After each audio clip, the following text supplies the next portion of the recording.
For more than 3 decades, Tiger Woods was the most vivid living definition of winning in American sports. A man whose achievements didn't even need explanation to silence the entire world. He stepped into professional golf at a very young age, and almost immediately bent every rule that had existed for decades before, dominating the PGA Tour with absolute cold precision, winning major championships at ages when many other golfers were still just learning how to survive. Tiger Woods became the world #1 for an unprecedented stretch of time, setting records that seemed impossible to break, creating the Tiger Slam, that historic moment when he held all 4 majors at the same time, turning every tournament he entered into a national event. With dozens of PGA Tour victories, those green Masters jackets, those trophies raised amid roaring crowds, Tiger didn't just beat his opponents, he overwhelmed the entire sport he pursued. He changed the way golf is played, watched, and marketed, drawing millions of new fans to the fairways and becoming a global icon of strength, discipline, and the will to win. In the eyes of America, Tiger Woods wasn't just an athlete. He was living proof that greatness can be created, controlled, and sustained through iron determination. But behind that dazzling string of achievements was another life, one that no trophy could ever touch. When the lights went out and the crowds left, Tiger had to live with a body worn down by injuries, with chronic pain that lingered through the years, and with a soul that had been locked tight since childhood. He learned to survive by splitting himself in 2. One, Tiger, who was emotionless and untouchable on the course, and another Tiger who felt lost and alone off it, never allowed to be weak, never knowing how to live like an ordinary person. Living those 2 lives wasn't a choice. It was the only way he could endure the superhuman pressure that greatness brought, the price he had to pay to keep moving forward even when every step felt heavy, even when every passing day was a silent battle with himself. And it's precisely within that tearing struggle that Tiger Woods wasn't only the man who conquered the world, he was also a resilient human being, trying to survive the very legend that America had once created. If you want to keep exploring the story behind Tiger Woods' spotlight, the place where greatness was paid for, with losses few people ever see, please hit subscribe to the channel so you don't miss the next part. Thank you for joining me, and we'll see each other again right here, when the story begins to dive deep into the childhood years that shaped his destiny. Right after Tiger Woods' heavy steps in the present, where his body no longer obeys the commands of his will, the story has to turn back to where it all began, to a childhood where, if you look closely, you'll see the tragedy was planted very early. Tiger wasn't born to be loved unconditionally like most other children. His arrival in the Woods family was tied to an almost absolute belief that this child carried a mission within him. Earl Woods loved his son. That's the truth. But that love didn't have the shape of letting go. It wasn't the embrace, waiting for the child to grow up at his own rhythm. It was the love of a father who saw the future before he could even see the present, of a man who believed that if he didn't act early enough, the world would take away the opportunity he was convinced only comes once. To Earl, Tiger wasn't just a son, he was a project, a long-term plan built on discipline, on goals, and on the conviction that greatness isn't something that comes naturally. It has to be created. Tiger came into contact with golf before he even had the ability to remember his own childhood.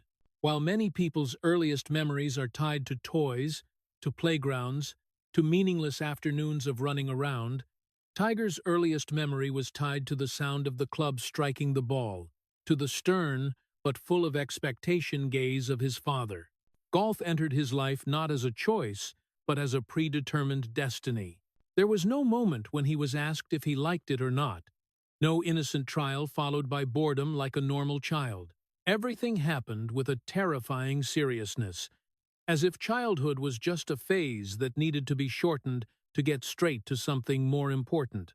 Tiger's childhood was replaced by a training schedule so relentless it was cruel.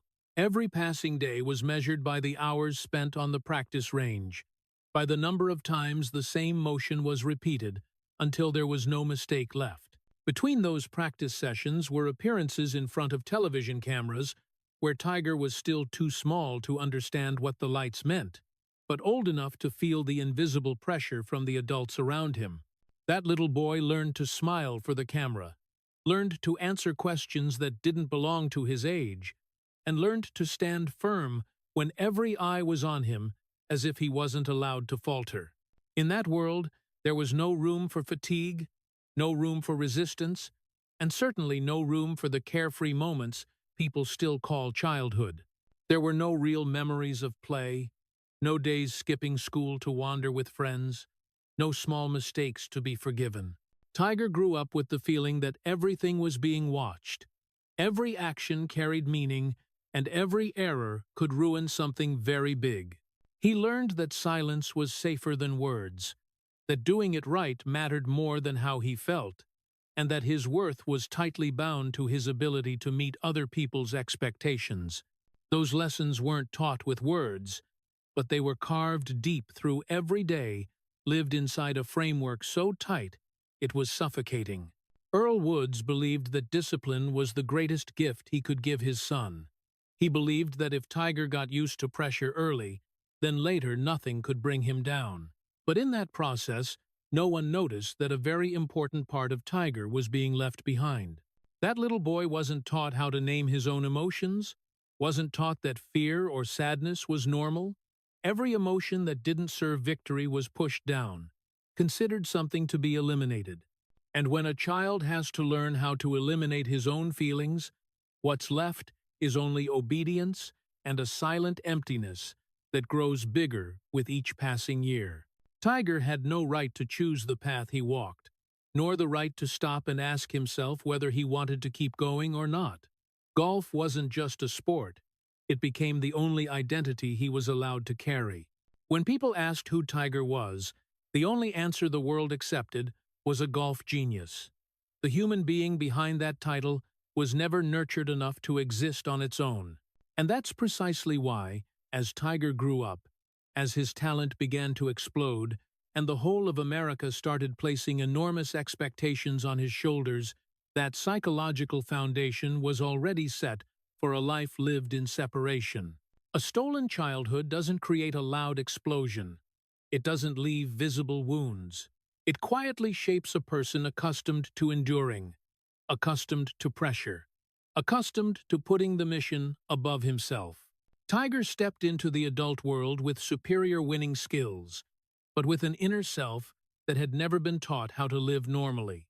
And it was precisely from that absence that the seed of a life split in two was planted.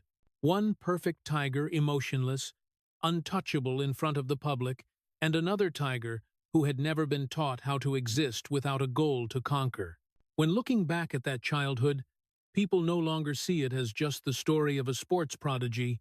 It becomes the story of the first price Tiger Woods had to pay for greatness, a price collected when he was still too young to understand what he was losing.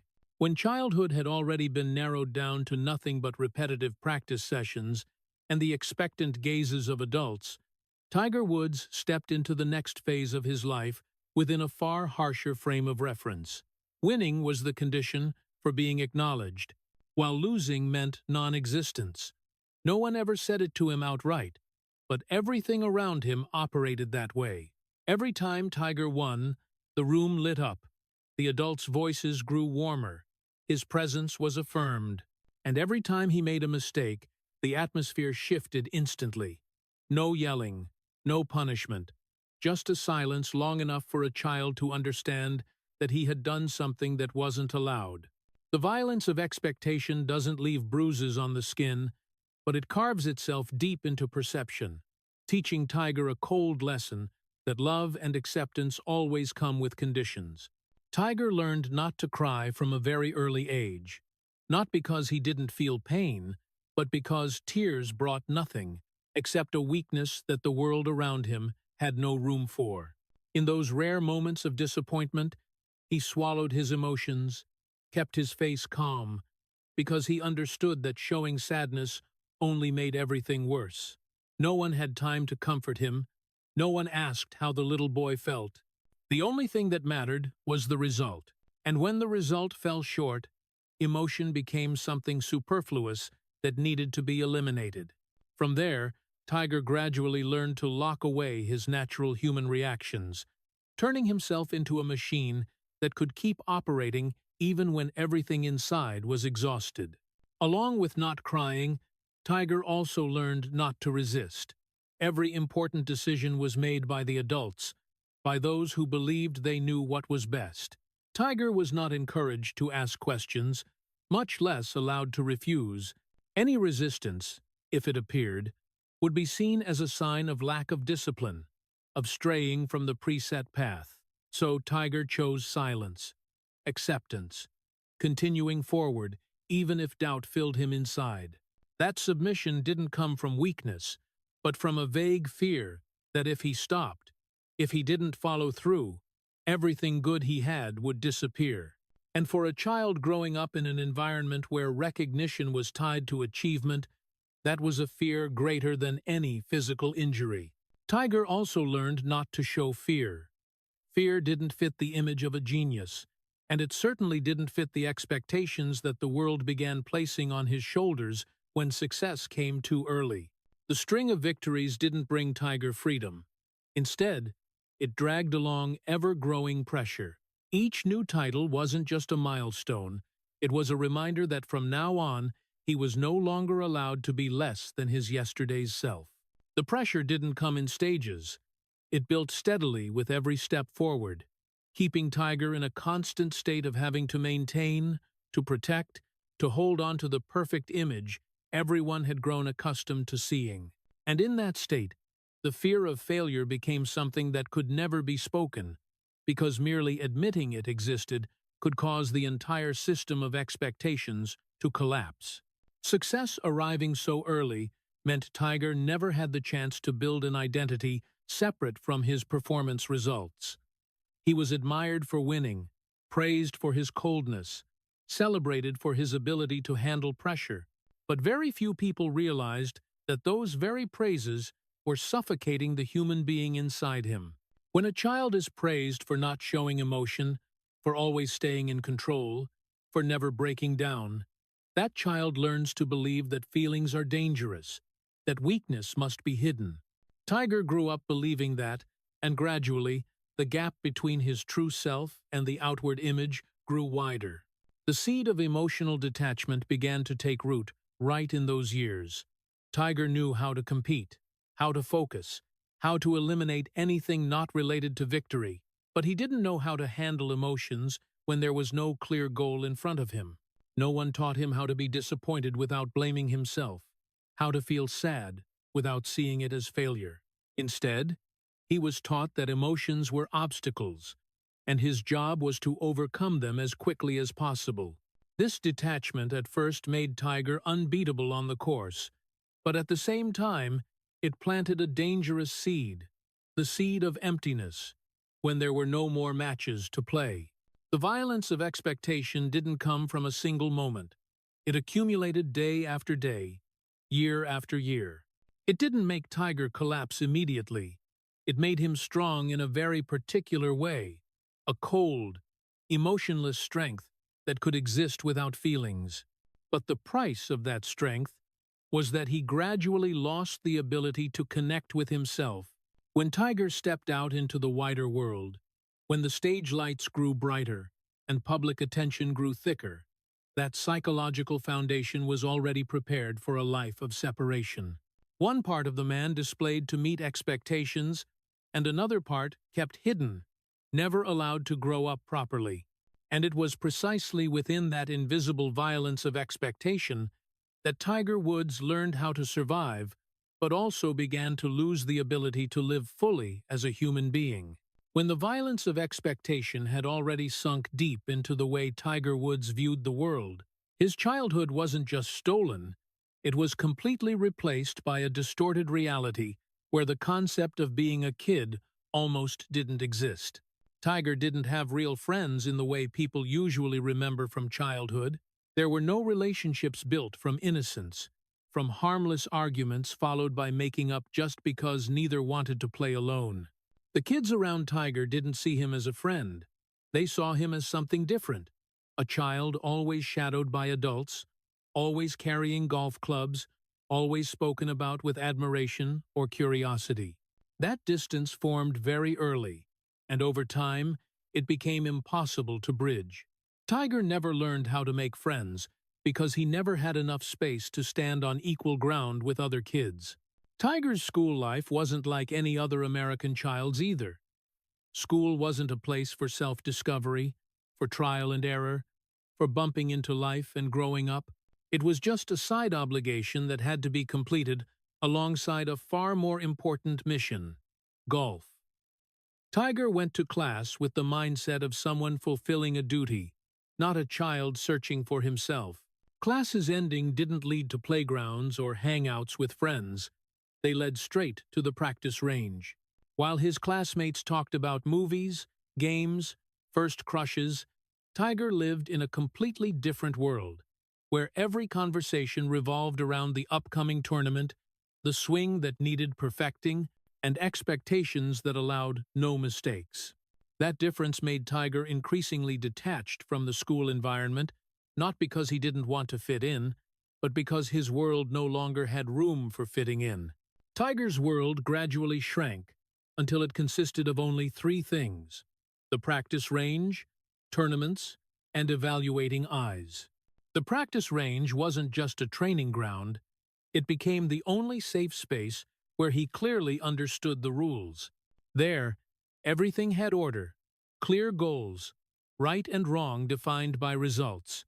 Tournaments weren't just challenges. They were where Tiger felt he existed legitimately. Only when standing on the course did he know what he needed to do, who he needed to be. And the evaluating eyes from his father, from coaches, from the media, from the public, were always present like a surrounding atmosphere, reminding him that every step he took was being measured, every mistake could be magnified. In that world, Tiger wasn't allowed to daydream, wasn't allowed to stray. He learned absolute focus, because only focus helped him survive in an environment that permitted no errors. But the price of that focus was that he gradually lost the ability to live naturally. Tiger didn't know how to relax, didn't know how to play just for fun, didn't know how to exist without a specific goal to chase. The social skills that a child usually learns through bumps, through small failures, through fragile relationships, Tiger never had the chance to develop them. He grew up with the skills of an elite athlete, but with the psyche of a child who was never allowed to be himself. Tiger's self-isolation didn't come from conscious choice. It formed as a survival instinct. When no one truly understood the world he was living in, the safest way was to retreat inward. Tiger learned to be alone, learned not to need to share, learned to keep everything inside. The older he got, the more accustomed he became to his own silence, seeing it as normal. Casual relationships, superficial conversations didn't give him any sense of connection because he had never learned to build intimacy from small things. For Tiger, every relationship came with conditions, tied to roles, to expectations, and when that role disappeared, the relationship became fragile. Not having real friends meant Tiger lacked a mirror to reflect his true self. He had no one to tell that he was tired, that he was scared, that he didn't want to keep going. Those emotions, if they arose, could only be handled alone, in silence. Gradually, Tiger got used to self-talk, self-endurance, self-overcoming. On the outside, that created the image of a strong, independent person who needed no one. But inside, it nurtured a profound loneliness, a feeling that he was always standing outside the world of normal people. When Tiger stepped into bigger tournaments, the evaluating eyes didn't just come from those close to him. They came from an entire nation. Every appearance carried enormous expectations, not just about winning, but about maintaining a perfect image. Tiger learned to wear that mask skillfully because he had been practicing it since he was a child. But that mask also pushed him further away from his true self. The more he was admired, the more Tiger felt he didn't belong to the world that was admiring him. That child who wasn't allowed to be a child grew up into a man who didn't know how to rest in his mind. Tiger could stop competing, but he couldn't stop in his thoughts. He was always in a state of readiness, of proving, of maintaining. And while the world around him praised that discipline as an extraordinary virtue, very few recognized it as also the sign of a deep psychological tragedy that had taken root far too early. Tiger Woods became someone America was proud of, but the price was that he had never lived a single full day as a real child. It was precisely that absence, that prolonged isolation, that quietly prepared him for a life in which, to survive, Tiger had to split himself in two, one part for the world, and one part kept hidden where the child from back then was still never allowed to grow up normally. When Tiger Woods stepped out of the boundaries of the practice range and junior tournaments, his life didn't just move into a new chapter, it was thrust into an entirely different role. From a person with exceptional talent, he became an icon that society needed. The process happened so fast that Tiger barely had time to realize he had lost the right to be an individual. His superior talent was no longer seen simply as the fruit of personal effort. It was loaded with far greater meanings. Tiger was no longer viewed purely as an outstanding golfer. He became a racial icon in a sport that had long been considered the domain of wealthy white people. Every time Tiger stepped onto the course, he didn't just represent himself.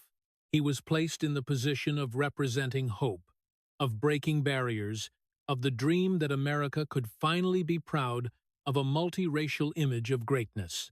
Alongside that, Tiger Woods was also shaped into the symbol of modern America: discipline, efficiency, victory, and absolute control.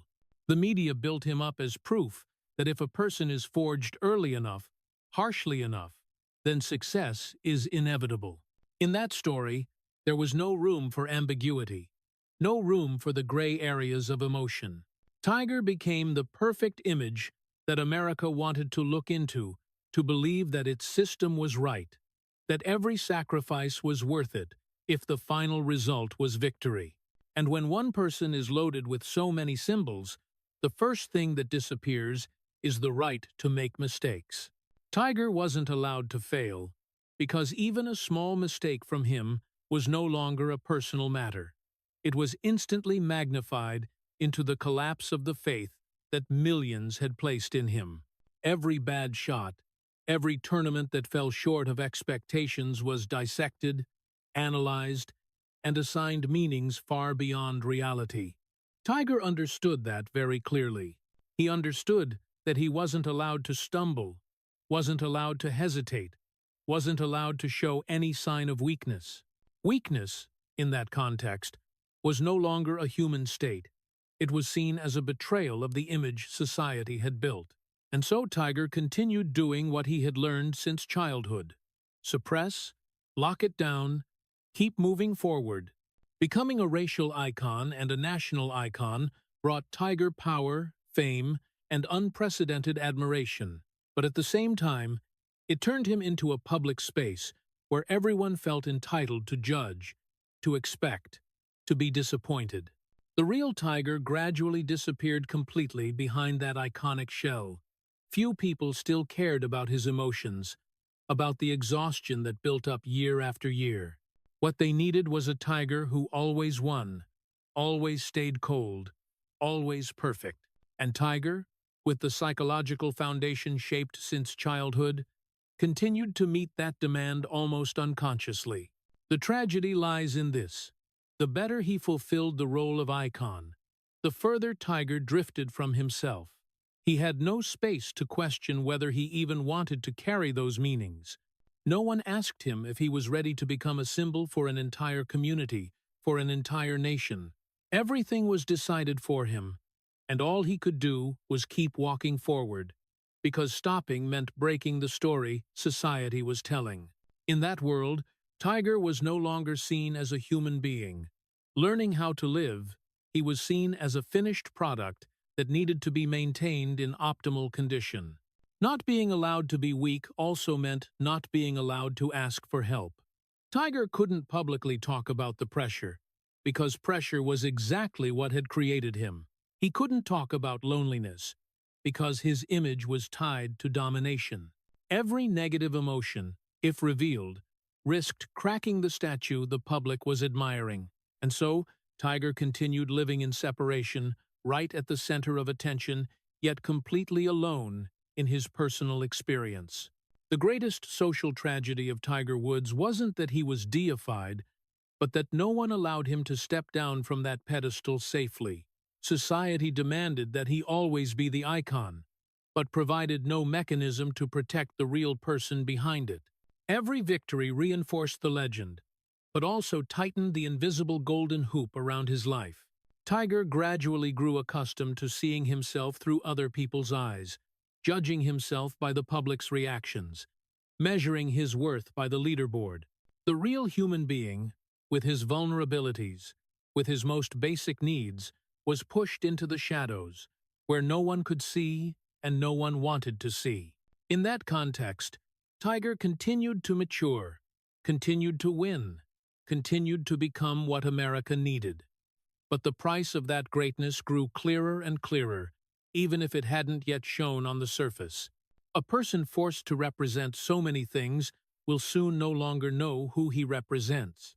Tiger Woods carried history, expectations, pride, and collective illusions on his shoulders, but he had no space to carry himself. And when a person isn't allowed to fail, isn't allowed to be weak, isn't allowed to be himself, the tragedy isn't whether they will collapse. It's how long they will have to live in that state of stripped humanity. It was precisely during this phase, when Tiger was shaped into an icon, that the real person inside him almost completely vanished from the surface of his life, making way for a perfect, cold, flawless image, the image that society admired, but also the very one that prepared for the painful upheavals yet to come. When Tiger Woods entered the absolute peak phase of his career, the world no longer called it success, it called it domination. The Tiger Slam wasn't just a string of titles. It was the moment the entire sport of golf had to rewrite its own language.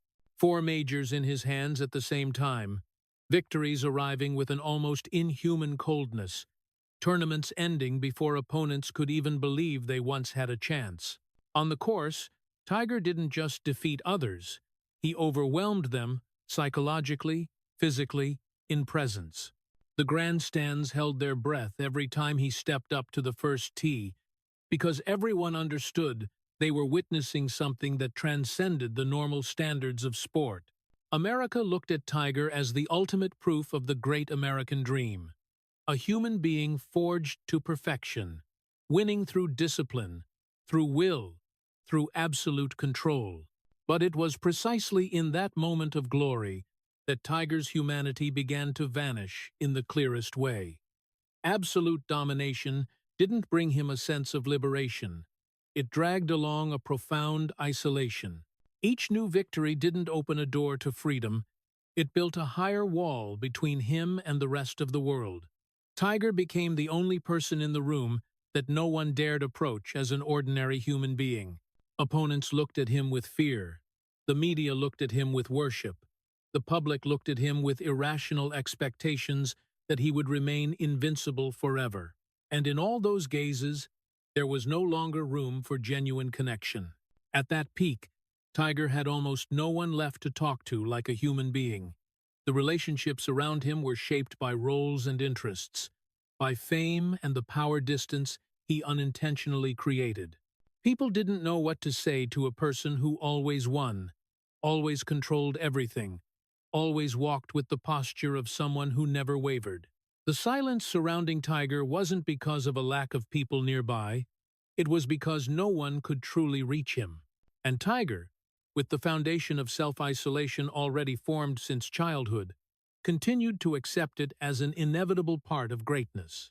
The peak of his career was also the moment when Tiger lost the deepest connection with himself. Every emotion that didn't serve victory was pushed aside. Joy became fleeting, because right after a win came a bigger new expectation. Sadness had no place to exist, because sadness was seen as a sign of weakness. Tiger lived in a constant state of having to maintain, having to protect the perfect image the world had attached to him. And in that process, he no longer had the time or the energy to ask himself what he was feeling. The Tiger Slam was celebrated as the pinnacle of golf history. But for Tiger, it was also the moment he was locked most tightly into the role of a legend. Every step was monitored, every action recorded, every smallest expression could become material for analysis. He no longer had the right to fail, no longer had the right to show fatigue publicly, no longer had the right to disappear for a while, to breathe. The peak, instead of being a place to look back and rest, became an invisible prison, where Tiger was held captive by his own victories. Absolute domination also created a bitter paradox. The more Tiger won, the less the world accepted an imperfect Tiger. Every sign of decline, no matter how small, was seen as an anomaly that needed explanation. Every injury, every day of competition that fell short, brought a flood of questions, doubts, analyses. Tiger wasn't allowed to become a human being who was aging, who was tired, who needed rest. He was only allowed to be the Tiger Woods of the peak, of perfect shots, of absolute control. And when a person is forced to live forever in an idealized moment, the rest of their life is left suspended in a state that isn't acknowledged. At that time, Tiger had almost lost the ability to feel normal human-to-human connection. He grew accustomed to being alone, to evenings with closed doors, to prolonged silence. Loneliness was no longer a passing emotion, it became the foundation of his existence. Tiger didn't seek comfort because he had never learned how to accept it. Instead, he kept throwing himself into practice, into competition, into maintaining the #1 spot, because that was the only space where he clearly understood how to exist. Humanity didn't disappear because Tiger had no emotions. It disappeared because he had learned not to use them. Natural human reflexes, like sharing, leaning on others, admitting weakness, gradually became foreign. Tiger became a person who operated on goals, on discipline, on self-control to a ruthless degree. And it was precisely that mode of operation that made him admired, but also made him increasingly distant from the ability to live a full life. The absolute peak of Tiger Woods was therefore not only a glorious chapter in sports history, it was also a dark chapter in his personal history. It was the time when the world saw the most complete legend, while inside, the real human being was gradually being eroded. That peak didn't free Tiger from the pressures it locked him into a role with no escape. And when glory becomes a prison, when victory no longer brings freedom, the tragedy isn't whether Tiger will keep winning, it's how long he can endure that state before everything begins to crack. When the peak had become an invisible prison, Tiger Woods entered the most dangerous state of existence in his life, living with two parallel people inside the same body. No one forced him to do it with words, but the entire system of expectations, gazes, and deification had pushed him toward the only choice left, to keep standing. On the golf course, Tiger was the embodiment of absolute coldness.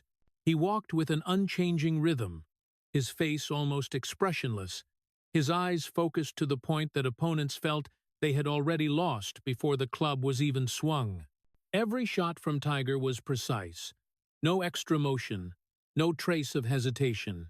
That wasn't just skill. It was the result of a lifetime spent learning to separate emotion from action. On the course, Tiger didn't allow himself to be human. He became a machine, programmed to win. And it was precisely that inhuman quality that made him unbeatable for so long. But once he left the course, that person ceased to exist. The Tiger off the course didn't carry the certainty the audience still saw. He felt lost in moments without a clear goal to cling to. No more tournament schedule, no more leaderboard, no more opponents to defeat. Tiger faced a void he had never been prepared to handle. That emptiness didn't come from a lack of success. It came from never having learned how to exist without winning. What had once helped him survive on the golf course became a burden when he stepped outside those familiar boundaries. Tiger didn't know who he was when he wasn't holding a club. That question had never been allowed to appear in his life, because everything had always been defined by achievement. When there was no achievement to measure, he lost direction. The emotions he had once suppressed began to surface, but without language to name them, without skills to process them. Tiger sought a sense of existence in fragmented, sometimes extreme ways, not because he wanted to destroy himself, but because that was the only way he could feel he was still alive, still a human being, rather than just a cold icon on public display. The contrast between the Tiger on the course and the Tiger off, it wasn't fakery. It was the inevitable consequence of a life split apart too early. On the course, everything was clear, structured, rule-bound. Tiger knew what he had to do, how to react, how much to control himself. Off the course, those rules didn't exist. No map, no coach, no strategy, and in that ambiguous space, Tiger felt uneasy, because he had never been taught how to live when no one was keeping score. His double life wasn't a scripted play designed to deceive the world. It was a survival mechanism formed over years of enduring superhuman pressure. On the course, Tiger was cold because he had to be cold. The coldness kept him from being distracted, kept emotions from pulling him off target. That controlled detachment had delivered those overwhelming victories. But off the course, that detachment no longer served a purpose. It didn't help him connect with others. It didn't help him find peace. On the contrary, it pushed him further away from real relationships, further into isolation within an inner world no one could reach. Tiger lived between two extremes. One side absolute power, the other side silent helplessness. The most painful part of the double life wasn't the hiding, it was having nowhere to return to as his true self. Tiger couldn't bring the off-course person onto the golf course because emotion would shatter the control needed to win. He also couldn't bring the on-course person into his personal life because that coldness and control suffocated every relationship. Those two people existed side by side, but they were never allowed to meet. And in that gap, Tiger gradually lost the sense of his own wholeness. The double life became a permanent state, not because Tiger wanted to live two-faced, but because he had no other choice. If he lived only as the on-course Tiger, he would become a machine incapable of feeling. If he lived only as the off-course Tiger, he couldn't withstand the pressure of a world accustomed to his perfect image. So he had to split himself, dividing energy, emotions, and identity to meet conflicting expectations. That was the only way he could keep existing in a system that didn't allow a person to be whole. Over time, the split grew deeper. Tiger became adept at switching between the two states, but also more exhausted. Every time he stepped onto the course was another time he had to put on the familiar cold armor. Every time he left the course was another time he faced himself in silence. No one saw that transition process. No one understood the psychological price it demanded. The public only saw the results, brilliant victories or baffling downturns. They didn't see the inner battle that played out every day, every hour, inside a person who had grown used to living in fragments. The deepest tragedy is that the double life initially helped Tiger survive, but gradually became the source of his depletion. Constantly separating emotion from action caused him to lose the ability to listen to himself. Signs of fatigue, pain, instability were ignored because Tiger had grown accustomed to enduring. He believed that as long as he kept controlling, kept disciplining, everything would be fine. But a human being can't live forever in a halved state without paying a price. And when the cracks began to appear, They didn't just shake the legendary image. They exposed the fragility of a person who had gone far too long without living fully. Those two people in one body were the direct result of a journey built on victory, expectation, and deification. Tiger Woods didn't live two lives to deceive the world. He lived that way to survive, in a world that wouldn't allow him to be an ordinary human being. His double life was the survival instinct of a child robbed of childhood, of a genius turned into an icon, of a man forced to carry the weight of greatness without ever being taught how to set it down. And it was precisely in that fragmentation that the tragedy of Tiger Woods reached its deepest depth, preparing for the inevitable upheavals that would erupt when that survival system could no longer hold. After many years of living with two parallel people inside the same body, Tiger Woods entered marriage with a belief he himself didn't dare name too loudly: the hope of becoming an ordinary person. In Tiger's mind at that time, family was like a final refuge, a space separate from the course, from the leaderboard, from the never-ending evaluating gazes. He believed that if he had a home, a wife, children, then the human part that had been neglected for so many years would finally have a chance to live. Marriage wasn't a strategic move. It was a very human desire, to set the golf club down, step out of the role of icon, and exist like any other man.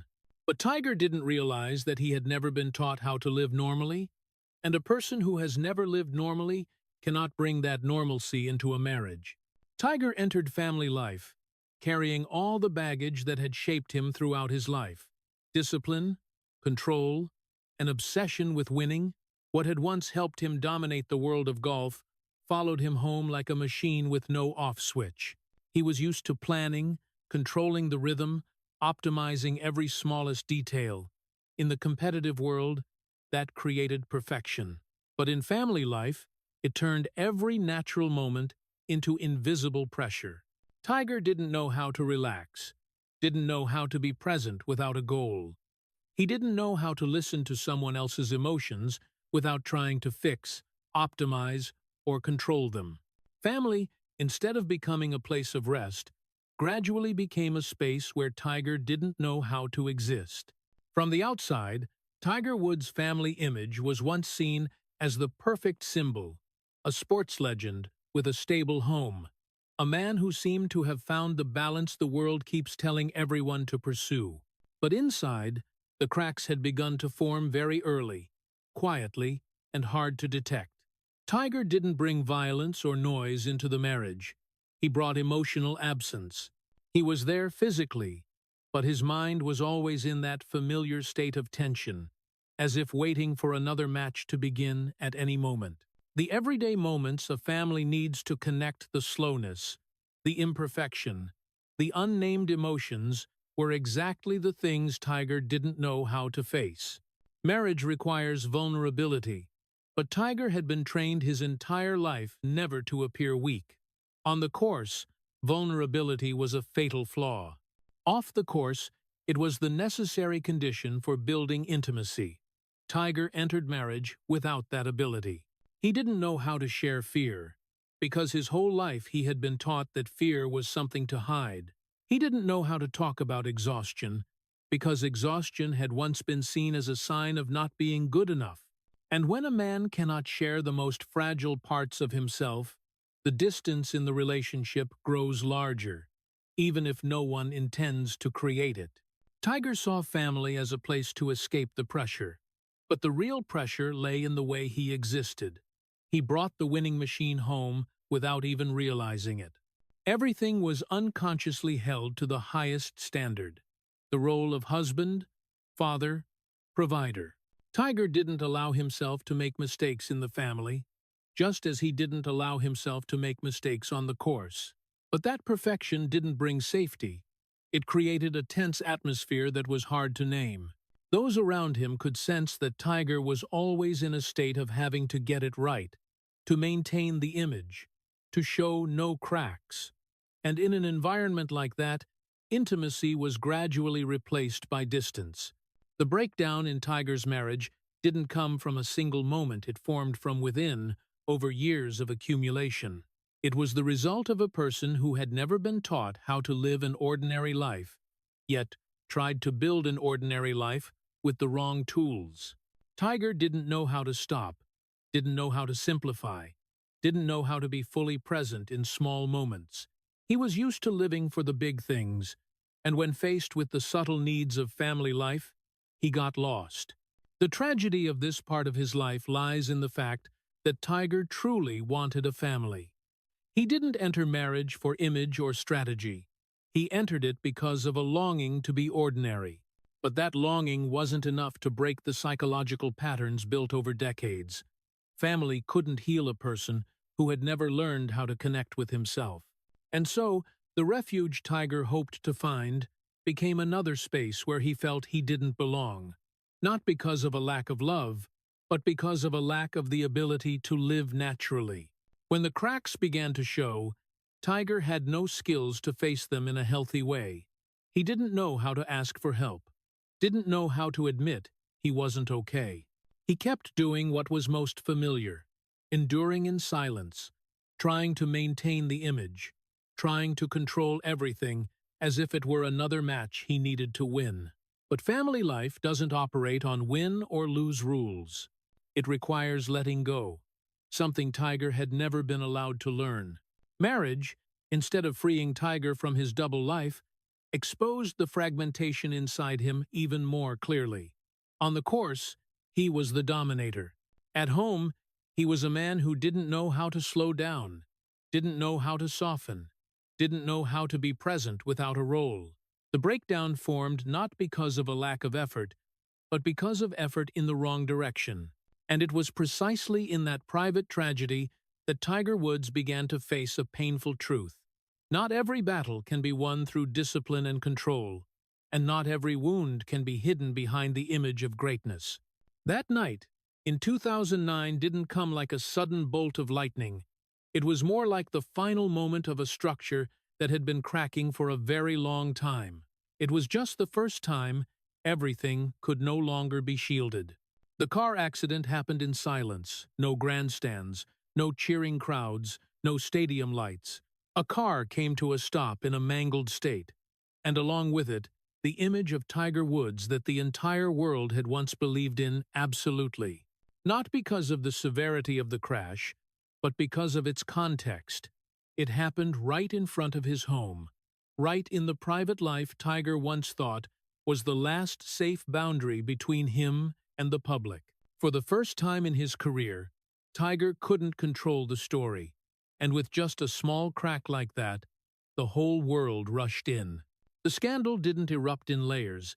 It came like a flood, sweeping everything away. Private details were dragged into the light at a speed no one could control. The stories Tiger had once kept hidden, once compartmentalized to survive, were now pieced together into a complete picture in front of the public. What made this collapse so brutal wasn't the accusations themselves, but the terrifying contrast between the image Tiger represented and the human being exposed.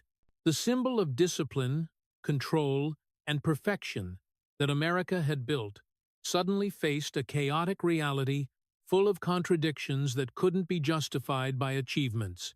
For many years, Tiger had survived by splitting his life into separate compartments. On the course, he was the cold warrior. Off the course, he was a person trying to exist in an emotional void. But that night in 2009, those compartments burst open all at once. No more boundaries, no more control, no way to hold on to the familiar image. The public didn't just witness a scandal. They witnessed the disintegration of an identity they once believed was unbreakable. And Tiger, for the first time in his life, had no strategy to cope. Tiger lost control in the literal and figurative sense. He couldn't control the car, couldn't control the story, and most importantly, could no longer control how the world saw him. Every tool that had once helped him survive, silence, discipline, emotional detachment, became useless in the face of the media storm. There was no more retreat to process things privately, no more time to think, no way to switch back to the familiar Tiger on the course. This wasn't a tournament he could focus on and win. This was real life, where there were no clear rules, where every passing hour brought another new fragment dragged out in front of the public. Tiger Woods' image didn't collapse because he made a mistake. It collapsed because, for the first time, he was seen as a deeply conflicted human being. And America, accustomed to viewing him as a perfect icon, had no language to accept that. Instead of questioning the pressure, the psychological fragmentation, the cost of greatness, society chose the simpler path: judgment. Tiger was no longer a legend. He became an object to dissect, to criticize, to unload the disappointments they had once placed on him. In that storm, Tiger didn't just lose his image, he lost the right to remain silent. The most painful thing wasn't the headlines, it was Tiger losing his last place of refuge. Throughout his life, he had always had one escape: the golf course. No matter what his private life was like, he could still step onto the course and become untouchable again. But after that night in 2009, even the course was no longer a safe place. Every appearance carried suspicious looks, toxic curiosity, and a completely different pressure: the pressure to explain, to atone, to prove he still deserved to exist in the space he once dominated. Tiger lost the one place that had allowed him not to be himself. Having his identity exposed meant every survival mechanism Tiger had built over decades was now called into question. The double life that had once helped him survive was now labeled with words he couldn't control. It was no longer seen as a necessary separation to endure pressure. It was seen as fakery, as betrayal, and Tiger, who had never been taught how to explain himself, had no language to say he had lived that way to survive. He could only stay silent, facing a world that was collapsing faster than any shot he had ever hit. That night of public collapse didn't just mark the end of a sports era, it was the moment Tiger was forced, for the first time, to look straight at the person he had spent years trying to keep hidden. No more winning machine to hide in, no more iconic role to lean on. He stood alone in front of himself. Shame, disorientation, and the feeling of being laid bare before the world created a psychological state Tiger had never experienced. He was no longer the one controlling the game. He became the one swept along by it. In that moment, Tiger Woods lost everything that had once defined him: control, image, and refuge. But it was precisely that absolute loss that also opened up a reality he could no longer avoid. For the first time in his life, Tiger could no longer keep living in fragments. There was nowhere left to hide the wounded human part. And it was precisely from that night of public collapse that the tragedy of Tiger Woods shifted into a different form. No longer the tragedy of an icon under pressure, but the tragedy of a human being forced to confront himself in the harshest light. After the public collapse night in 2009, Tiger Woods' life didn't enter a clear phase of redemption or a coherent journey of atonement like the public stories usually expect. Instead, he fell straight into a cold void where shame, punishment, and isolation intertwined, prolonged, and without any clear ending boundary. This was no longer the course, where every mistake had the chance to be fixed with the next shot. This was real life, where mistakes hung in the air, with no scoreboard to erase them, no cheering crowds to drown out the shame that clung to him every single day. Treatment, though necessary, didn't bring Tiger an immediate sense of healing. For the first time in his life, he had to stop completely, not to recover physically, but to confront the psychological wounds he had never named. With no training schedule, no tournaments to cling to, Tiger faced himself in the most stripped-down state. The survival mechanisms that had once helped him endure pressure control, emotional detachment, iron discipline, no longer worked. Without victories to prove his worth, he was forced to exist in a space he had never been prepared to live in. Shame became the dominant emotion that enveloped every thought of Tiger during this period. Not the explosive kind of shame, but a smoldering, prolonged feeling that ate deep into his perception. Tiger wasn't just ashamed of what had happened. He was ashamed of no longer being the person the world had once worshipped. The familiar image of him reflected in the press, on television, on social media, was no longer the cold champion. It was a deeply flawed human being dissected without mercy. And for someone programmed from childhood that his value was tied to perfection, that shame carried a profoundly destructive force. The punishment didn't come only from the public. It also came from the very system that had once lifted Tiger up. Relationships that had once existed around him began to crack or disappear. People who had once proudly stood beside the legend now kept their distance, not necessarily out of resentment, but because they didn't know how to face a Tiger who no longer fit the winning story. The media, which had once celebrated him as an icon, turned away with terrifying coldness. Tiger became a consumable topic, no longer a protected figure. Every move he made was tracked not to admire, but to confirm the downfall. Isolation became the default state. Tiger had always been familiar with loneliness since childhood, but this was a different kind, deeper and more painful. Before, his loneliness came with power and control. Now, the loneliness came with helplessness. No more roles to hide in, no more image to lean on. Tiger had to confront the inner void he had avoided for decades. Days passed slowly, not broken up by tournament schedules or specific goals. Time, which he had once controlled so tightly, now became a burden. The most terrifying thing about this period was that Tiger had to face himself for the first time without victories to shield him. He couldn't say everything's okay with a trophy. He couldn't soothe himself by returning to world number one. Every question he had once avoided now stood out clearly and couldn't be ignored. If I'm not winning, who am I? If I'm not admired, what value do I have? Those questions had no quick answers, and for a person accustomed to living with certainty, that ambiguity became a psychological challenge harsher than any tournament. In that prolonged silence, Tiger began to realize that discipline and control couldn't solve everything. There were wounds that couldn't be fixed by trying harder. There were parts of a human being that couldn't be repaired with strategy. For the first time, he was forced to admit that he wasn't untouchable, that he had lived too long in a structure that didn't allow a person to be weak. That admission didn't bring immediate relief.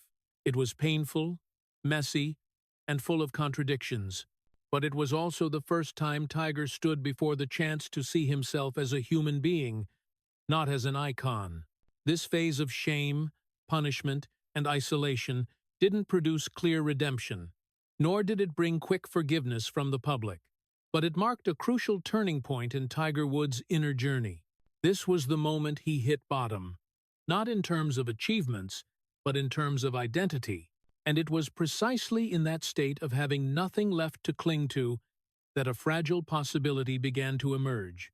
The possibility of redefining his self-worth without relying on victory. The road ahead was still foggy, full of doubt and pain, but for the first time in his life, Tiger could no longer keep running away. He was forced to stand still, look straight at himself, and learn how to exist in a world where winning was no longer the only condition for being allowed to live. After his psyche had been stripped bare to the core, Tiger Woods' body began to speak in a way he could no longer ignore. If for many years before that, his mind had been forced to stay silent in service of victory, now it was the body itself that became the cruelest truth-teller. The injuries didn't arrive like sudden accidents. They came as the inevitable result of a life that had treated the body as a tool, as a means, rather than as a part that needed to be listened to. The pains appeared not to warn, but to force Tiger to stop in a world where he had never allowed himself to stand still. Injury followed injury, no longer following the familiar recovery logic of elite sports. This wasn't the kind of pain that could be overcome with willpower. Knees, back, spine, the parts that had borne tremendous pressure through thousands of swings, began to collapse all at once. Tiger had once been used to playing through pain, seeing it as part of professionalism, but this time the pain refused to back down. It lingered, smoldered, and increasingly took over his daily life, turning even basic activities into challenges. Surgery became unavoidable, not once, but multiple times, one after another, like desperate attempts to patch a structure that had been damaged deep inside. Each operation carried a fragile hope that this would be the last, that afterward everything could return to the old track. But that old track no longer existed. Each time he walked out of the operating room, Tiger was not only physically weaker, but mentally more exhausted. Having to depend on painkillers, on long rehabilitation regimens, forced him to confront a complete helplessness that was utterly foreign. A person who had once controlled everything now couldn't control his own body. The prolonged pain eroded what remained of his old survival mechanisms. Tiger couldn't use discipline to make the pain disappear. He couldn't focus to defeat it. Pain wasn't an opponent he could study with strategy.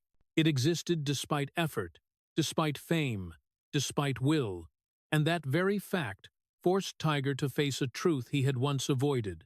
The body isn't an infinite machine, and not every limit can be conquered.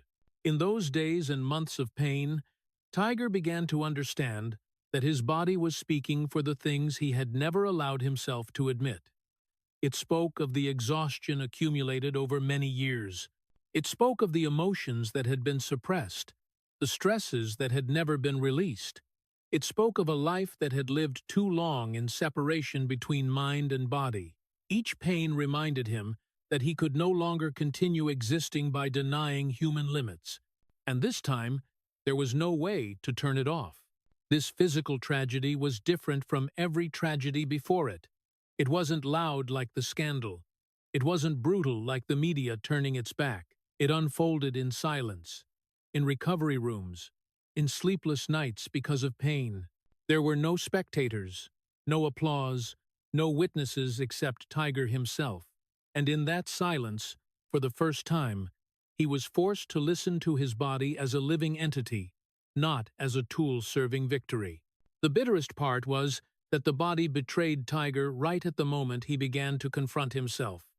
When he needed health to rebuild, to start over, the body no longer responded.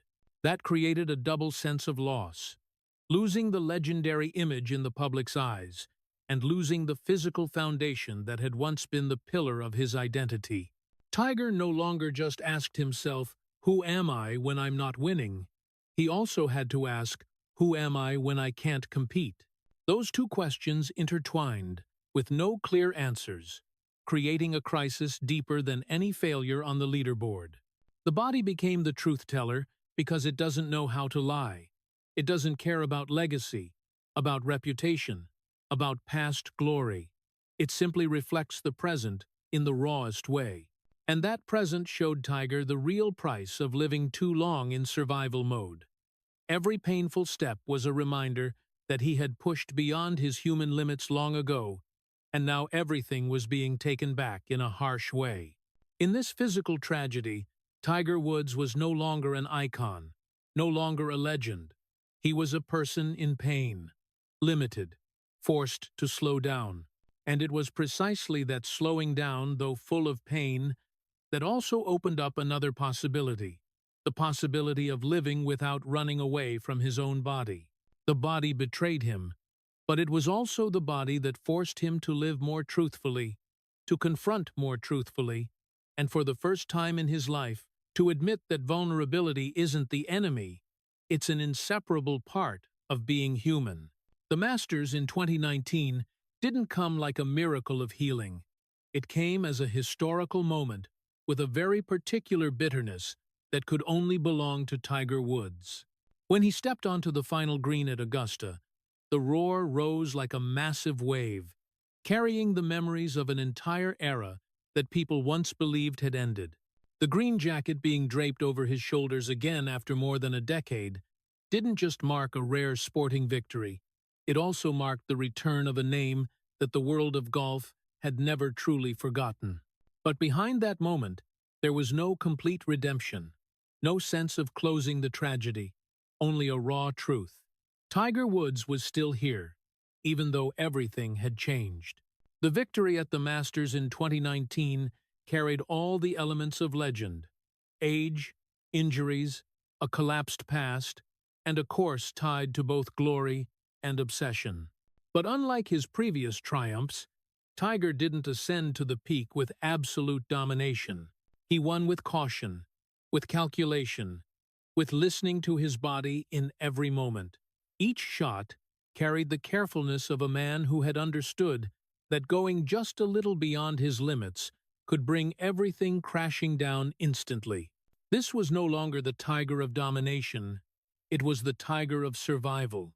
That moment moved the entire world, but it didn't erase what had happened. The Masters in 2019 didn't heal the psychological wounds accumulated over decades.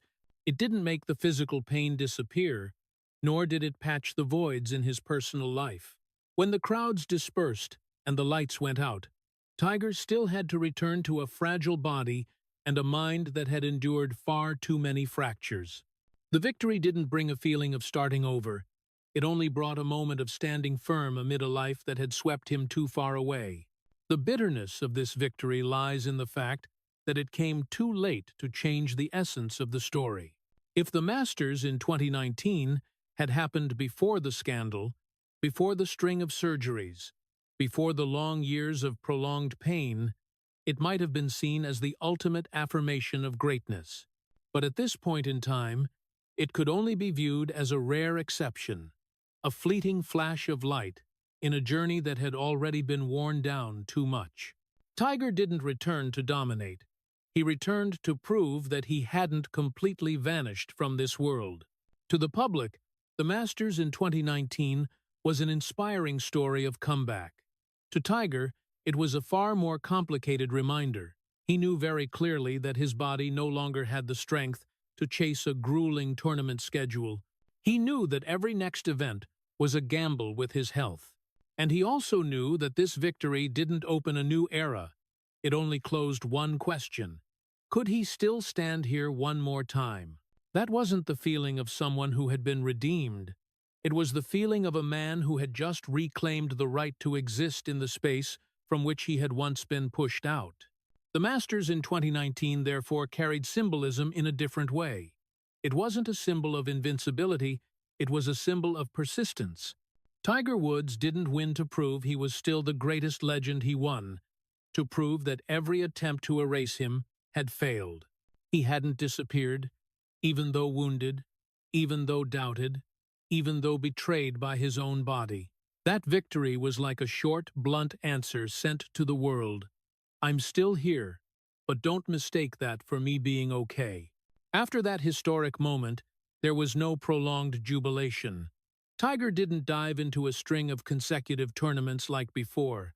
He didn't talk about returning to world number one. He understood his limits more clearly than anyone. The Masters in 2019 didn't give him a new future. It gave him a fragile mental foothold to keep moving forward in the present. It didn't erase the tragedy, didn't lighten the painful memories, but it allowed Tiger to stand tall one more time before life continued to test him in other ways. That bitter victory, therefore, wasn't a beautiful ending. It was a haunting ellipsis. It showed that even in his greatest moment, Tiger Woods still carried his entire painful history with him. And perhaps that's exactly what made the Masters in 2019 so special. Not because it saved Tiger, but because it truthfully reflected the man he was at that point, a legend who had broken, but who had never completely disappeared. After the Masters in 2019, when the final glow of his career gradually faded, Tiger Woods stepped into a different role, one quieter, but also more frightening than any course he had ever faced: being a father. With Sam and Charlie, Tiger could no longer hide behind the legendary image, no longer had a scoreboard to prove his worth, no longer had victories to cover the inner voids. In front of him were two children growing up day by day, looking at him not as an icon, but as a human being. And it was precisely that gaze that forced Tiger to confront the most haunting question. Was he repeating the path of Earl Woods? Tiger loved his children in a very different way from how he himself had once been loved. At least, that was what he tried every single day. He understood deeply the feeling of a child growing up under expectations, under gazes that always demanded results. He understood the fear of being judged, the fear of not being good enough, the fear of losing recognition when failing. That was exactly why Tiger was determined to give Sam and Charlie something he had never had: the right to be weak. He wanted his children to know that crying wasn't failure, that losing didn't make them less valuable, that their father's love wasn't tied to achievements. But that determination didn't erase the fear, because Tiger understood that psychological scars don't disappear just by willpower. He carried within him an entire system of reflexes formed since childhood: discipline, control, an obsession with getting it right. Every time he watched Charlie hold a golf club, Tiger felt both pride and terror. He was afraid of the moment when his own gaze, even unconsciously, could become pressure. Afraid that a single careless comment could plant in his child the same feeling he had carried his whole life. That fear wasn't loud, but it clung relentlessly, because Tiger knew very well the power of things left unsaid. Being a father forced Tiger to relearn how to be present, not as a winner, but as someone slow enough to listen. He practiced restraining the instinct to fix, to optimize, to turn everything into a lesson about achievement. When his child was sad, Tiger learned to stay in that sadness instead of immediately seeking a solution. When his child failed, he learned to stay silent long enough for them to understand on their own that failure didn't need to be erased right away. That was a difficult process, because it went against the entire way he had lived for decades. The fear of becoming the second Earl Woods didn't come from Tiger denying his father. On the contrary, he understood that Earl loved him in the way he believed was best. But Tiger was also the one who bore the consequences of that love. And precisely because he understood that, Tiger was afraid of repeating that cycle unconsciously. He feared that ambition, even disguised as guidance, could still steal his children's childhood. Feared that his own silence could be interpreted as judgment. Feared that the overwhelming glow of a father would become an inescapable shadow for his children. Late atonement isn't a single act. It's a choice, repeated every day. Tiger couldn't go back to give himself a different childhood, but he could try not to take away Sam and Charlie's childhood. That demanded he accept imperfection in his role as a father, accept that he could make mistakes without needing victories to compensate. For a person who had lived his entire life to avoid mistakes, this was the greatest challenge. In the everyday moments watching a game with the kids, practicing golf without goals, laughing at small things, Tiger felt a fragile kind of peace he had never known before. It wasn't powerful, it wasn't exhilarating, but it was real. And it was precisely that reality that made him both grateful and anxious, because he understood that to keep this, he had to keep letting go of his old image. The father in Tiger Woods wasn't seeking greatness. He was seeking difference. Different from the way he grew up, different from the cycle of expectations, different from the tragedy that had shaped his entire life. The fear of repeating didn't disappear, but it became a quiet, guiding compass, reminding him to pause before unconsciously following the old path. And in that caution, in the effort to give his children the right to be weak, Tiger began a journey of atonement that wasn't loud, that had no audience, but was perhaps the most difficult and important journey of his life. After having gone through the peak, the collapse, the pain, and the belated efforts at atonement, Tiger Woods finally stood before the central truth of his life. The double life was never a choice. It wasn't a calculated deception. It wasn't a two-faced game to fool the world. The double life was the sentence he was condemned to from very early on, the very moment his genius was discovered and deified. When a child is loved for winning, recognized for achievements, and praised for being extraordinary, that child is simultaneously stripped of the right to exist as a complete human being. Tiger's double life originated from the way society treats genius. America didn't just see a boy who was good at golf. They saw an icon who could carry collective dreams on his shoulders, breaking racial barriers, redefining a sport, proving that greatness could be programmed. And when a person is turned into an icon too soon, the human part is forced to retreat into the shadows. Tiger learned to live two lives, not because he wanted to, but because if he lived only one, he couldn't withstand the superhuman pressure bearing down on him. The superhuman expectations were the second factor that created this sentence. Tiger was not allowed to fail, not allowed to be weak, not allowed to be tired. Every mistake was magnified. Every negative emotion was seen as a sign of collapse. In an environment like that, splitting himself into two people became the only survival mechanism. One Tiger on the course, cold, precise, emotionless to meet expectations, and one Tiger off the course lost, empty, searching for a sense of existence to keep from being completely crushed. Without the double life, there would be no Tiger Woods as the world once knew him. But it was precisely because of that double life that Tiger never got to live fully. This sentence lasted for 30 years, not because Tiger didn't want to escape it, but because he didn't know how. No one taught him that he was allowed to stop. No one told him he could refuse the role of icon. No one prepared a safe path for him to return to being ordinary. Every time he tried to break free, the world pulled him back with expectations, with nostalgia, with the pressure to become Tiger Woods once again.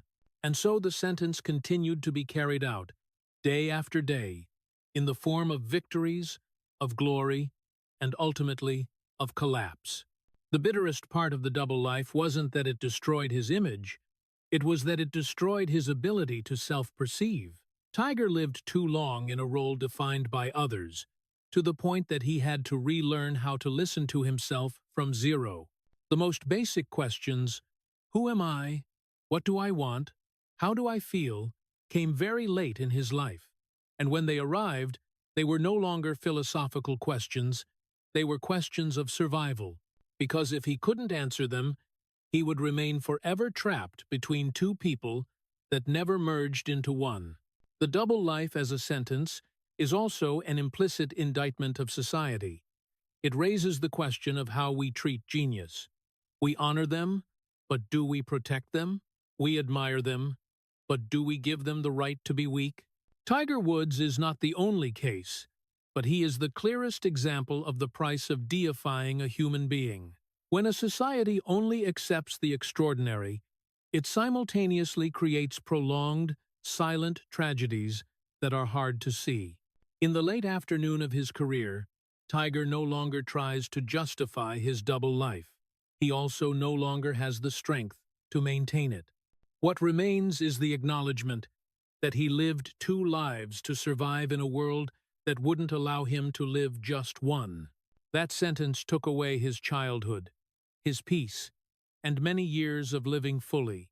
But it also left behind a costly lesson not just for Tiger, but for everyone who still believes that greatness comes without a corresponding price. Tiger Woods' double life, therefore, isn't a story of deception. It's a story of consequences.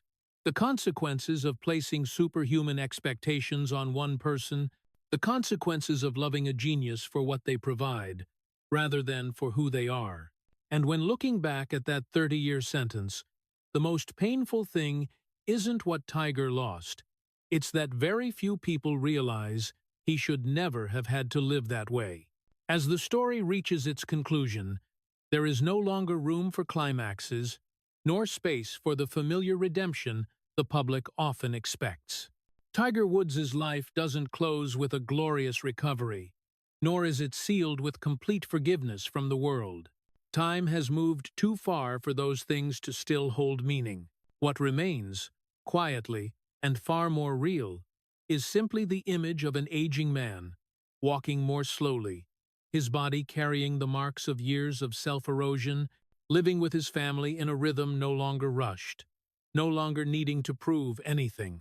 Tiger today is no longer the center of the golf world, no longer the icon whose every step made the world hold its breath. He is also no longer the man chased by scandal or intense judgmental stares like before. The loudest noises have passed, leaving behind a quiet emptiness where he is forced to live alongside all his memories. In that emptiness, glory and shame coexist, neither erased, neither prioritized. They exist together as an inseparable reality, just as his life has always operated. There is no complete recovery, because there is no way to return to the person he was before everything cracked. The body doesn't allow it. Time doesn't allow it. And perhaps Tiger himself no longer wants to go back.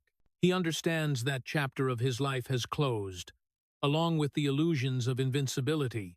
The titles don't disappear from history, but they no longer define every morning when he wakes up. That isn't the final tragedy. It's a painful but necessary shift. From living to become a legend, to living simply to exist as a human being. There is also no complete forgiveness. Not because Tiger doesn't deserve it, but because life doesn't operate in the fair and tidy way of moral stories. Some cracks cannot be fully mended. Some broken images cannot return to how they were. The public may soften over time, but collective memory doesn't erase cleanly. And Tiger, perhaps, no longer seeks that absolute forgiveness. He understands that demanding complete absolution is also a way of clinging to the past. Instead, he accepts living with what happened. No excuses, no embellishment. What remains clearest is the image of a man living with his family, not as a refuge from the world, but as a deliberate choice. Tiger is there for his children not to create new champions, but to witness them grow in their own way. He learns to be present without imposing, learns to stay silent without turning it into pressure. That is a late correction quiet, without an audience but carrying deeper meaning than any trophy ever raised. Carrying both glory and shame isn't easy, but Tiger has no other choice. He cannot keep only the beautiful parts, nor can he punish himself forever with what was lost. His late maturity lies in accepting that a human being can be both at once, that a legend can once have made terrible mistakes, that a person who was once deified can also collapse like anyone else, and that the value of a life isn't in never falling, but in whether they continue to live after having fallen. Tiger Woods is honored in this conclusion, not because he returned to the peak, but because he endured. Endured a stolen childhood, endured the superhuman pressure of deification, endured a life split in two, endured public collapse and years of pain, both mental and physical. Not everyone has the strength to go through all that without disappearing completely. And Tiger, though broken, though flawed, still continues to exist. He is also honored because he survived the very image the world created for him, survived expectations not meant for ordinary humans, survived being seen as an icon for so long that he forgot who he was, survived the shame, the isolation, and the betrayal of his own body. That survival isn't glamorous, isn't worthy of a heroic movie, but it is real. And in that reality, Tiger Woods becomes closer to human than ever before. The quiet ending of this story carries no message that everything will eventually be okay. It only says that everything will continue in a different way. Tiger no longer chases being loved, no longer needs applause, no longer has to prove he deserves to exist. He lives slowly, within limits, with what remains, and perhaps that is the only form of freedom life ultimately allowed him to have. At this endpoint, Tiger Woods stands neither on a victory podium nor kneeling in dramatic repentance. He simply stands there, as a man who has been through too much, carrying both the light and the darkness of himself. And it is precisely in that silence that the tragic honor becomes clearest, not because he was perfect, but because he didn't disappear, not because he won in the end, but because he endured long enough to still be here with life. Looking back at the entire story of Tiger Woods, The emotion that lingers isn't the excitement of glory. It's a deep, slow, heavy sadness. Sadness for a human being programmed to win, from the time he was a child to the point where he was never taught how to exist, when there were no more victories. Right from a stolen childhood, Tiger had to live inside training schedules, under evaluating gazes, and under the absolute expectations of adults. That created a genius, but at the same time planted the seed for an emotional detachment that lasted 3 decades. When he dominated golf with the Tiger Slam, American society celebrated him as a national icon and a racial icon. But it was precisely that deification that turned the peak into a prison, where Tiger was not allowed to be weak, not allowed to fail, and no longer allowed to be an ordinary human being. The private tragedies, from the broken marriage to the public collapse night in 2009, should not be seen as isolated falls, but as the direct consequences of a double life formed under superhuman pressure. Tiger didn't live 2 lives to deceive. He lived them to survive. When his body betrayed him with successive injuries and surgeries, it became the truth-teller he had ignored for too long. Even the Masters' victory in 2019, historic as it was, didn't redeem him. It only proved that he hadn't completely disappeared. The lesson for the American people from this story is very clear and very painful. A society that only knows how to celebrate results without protecting the human being behind them will sooner or later create tragedy. Tiger Woods reminds us that geniuses also need to be loved unconditionally, that children should not be programmed to represent collective dreams, and that human worth cannot be measured solely by victories. Honoring Tiger, in the end, isn't because he was perfect. It's because he endured, because he survived, and because he stayed with life even after all the glory had fallen away.